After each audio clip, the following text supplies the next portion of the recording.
Airborne Ranger James Bethel was digging a trench in Vietnam with his platoon. While on a quick break, a firefight broke out and a Viet Cong soldier jumped into the trench with him.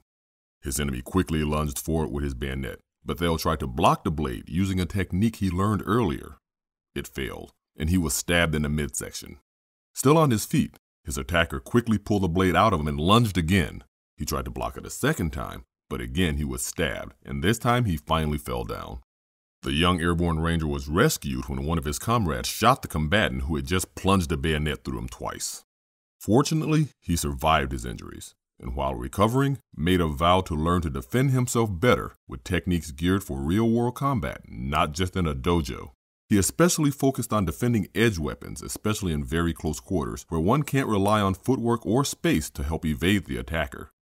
In time, he begins seeing weapons as an extension of his limbs, and his technique and understanding flourishes. He would use this awareness to help develop a systematic approach to self-defense and martial arts instruction.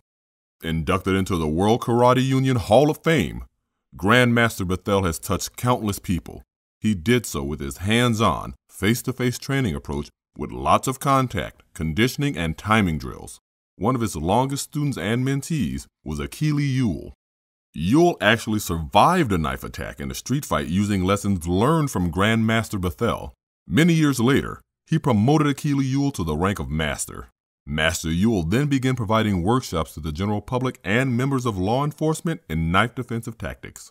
Some of his students have also used the same training to save their own lives.